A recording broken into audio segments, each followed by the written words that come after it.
Please remain standing as you're able for the reading of our gospel this morning. Our gospel lesson today comes from Matthew chapter 17, verses 1 through 9. Peter, James, and John witness the transfiguration of Jesus. And after 6 days, Jesus took Peter and James and John his brother and led them up a high mountain apart. And Jesus was transfigured before them. And his face shone like the sun, and his garments became brilliant as light. And there appeared to them Moses and Elijah talking with Jesus.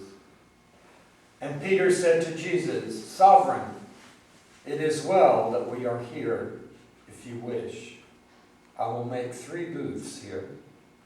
One for you, one for Moses, and one for Elijah." Peter was still speaking when a bright cloud overshadowed them, and a voice from the cloud said, "This is my beloved child with whom I am well pleased. To this one you shall listen." When the disciples heard this, they fell on their faces and were filled with awe.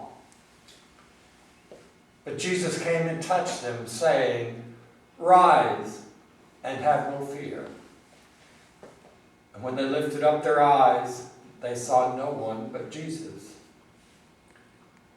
And as they were coming down the mountain, Jesus commanded them, "Tell no one of this vision until the human one is raised from the dead." May God add understanding to the reading of his gospel. Join me singing the Gloria that's printed in the Lord.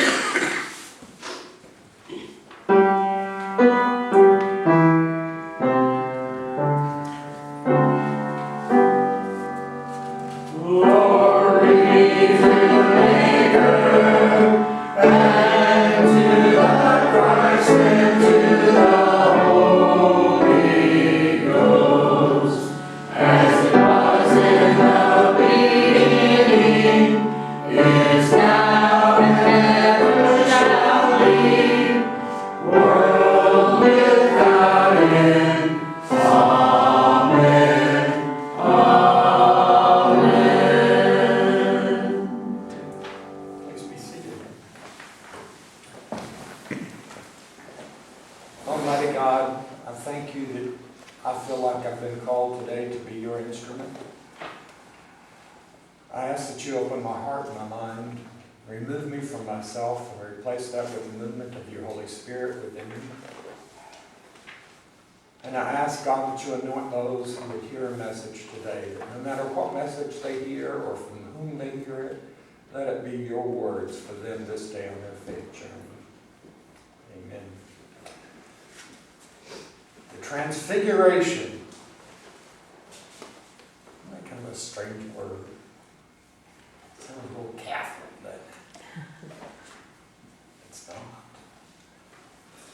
That's shocking. Today we begin our transition from the season of Epiphany and prepare for the season of Lent.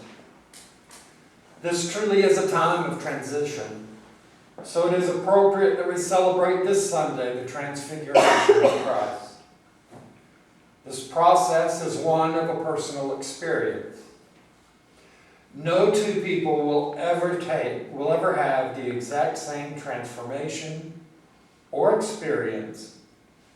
We are each called for our own walk and journey with Christ. Also, there is no appropriate time for any one person to experience this transition or this part of the path that they walk.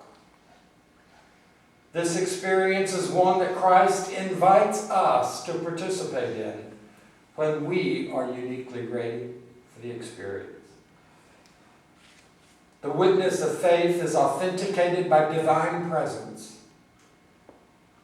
Peter notes in the first lesson this morning, he notes for us the witness of prophecy in and through persons is initiated not by the human, but by the working of the Holy Spirit.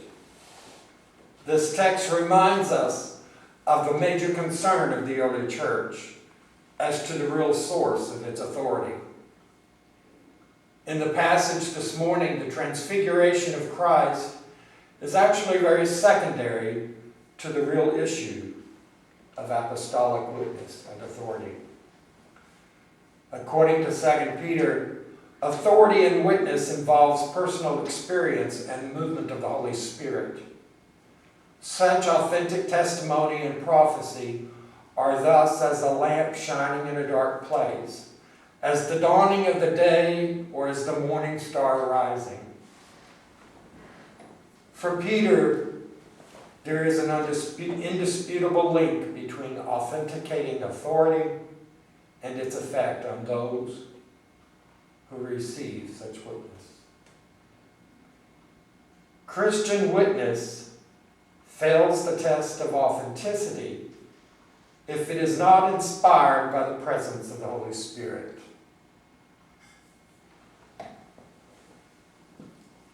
If you're not inspired by the presence of the Holy Spirit, on whose authority are you speaking? Upon whose authority do you witness? The Holy Spirit is the one who authenticates that for you. In a day and an age of convenience, in a time when religion has become prime time, the divine source of our authority must be recalled. For Peter, the Holy Spirit gives to the church authority to proclaim and witness to the experience of God's presence. From the Gospel of Matthew this morning, we hear the story of the transfiguration of Christ. The story of Christ's face glowing as the sun, being taken into heaven. You would think that this monumental moment like this, Jesus would have taken all the disciples to be with him to experience this. However, the story is made known only to those few: Peter, James, and John. They got the invitation. The others were not shunned from the event. No, my belief is that they just were not ready for the invitation of the life-changing moment that this would produce.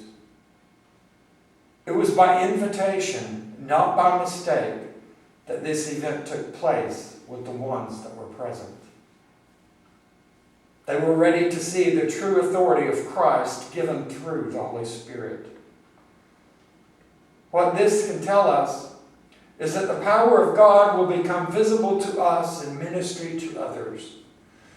The Transfiguration makes a claim about Jesus, about the nature of God, and about our world.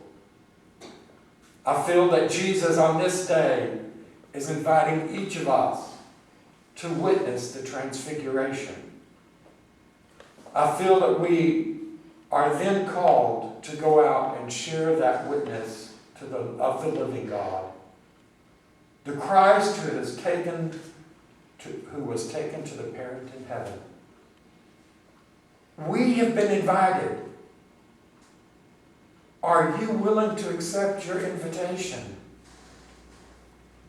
After these disciples accepted the invitation and witnessed the power of the Holy Spirit, the Gospel tells us that they fell on their faces and were filled with awe. Then and only then did Jesus complete the task of transfiguration. Jesus came down and touched them and said, "Rise, have no fear." It sounds like this is something that would have happened after the death and the resurrection of Jesus Christ. The difficult thing to understand is that this vision of these disciples took place before there would ever be a betrayal, there would ever be a trial for Jesus, and that there would ever be a grave. As followers of Christ, our invitation to the witness of the authority and majesty of the life of Christ is already in your inbox. Are you willing to go through the spam and find it? To open up your invitation and to truly RSVP and say, I am here, I am present. And when I get through witnessing, it won't be a party of one, it'll be a party of many to celebrate the glorious majesty of our Christ. That's the invitation that you've been given. Are you willing to open it? Are you willing to just simply check, I'll be there. And then be there to feed those who are hungry. Be there to clothe those who are naked. To be there to visit those who are in prison. To be there to help shine a little bit of light in a world that seems like it's going nowhere.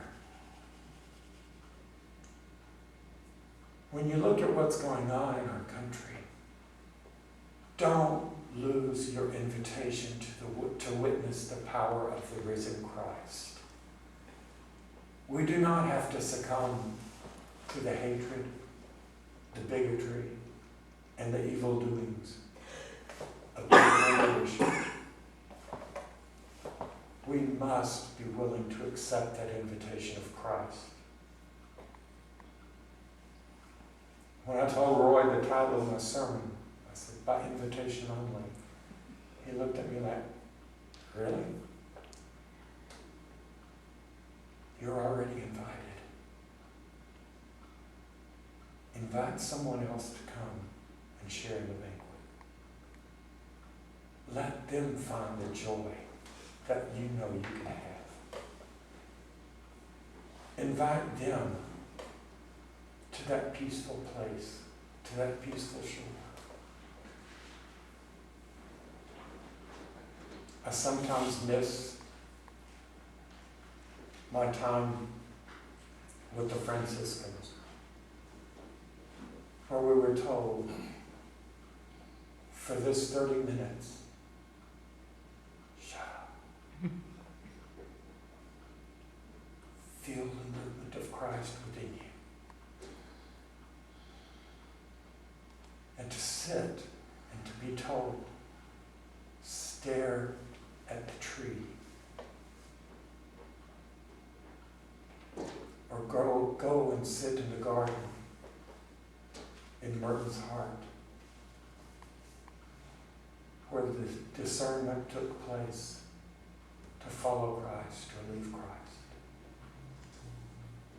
Find that place for you to center, and then send out your invitations, and let other people come and share in the majesty, the grace, and the splendor of our resurrected Christ.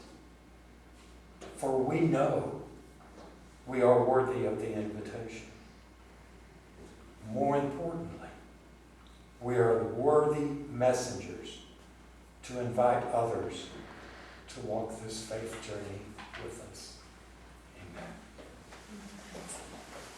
Amen.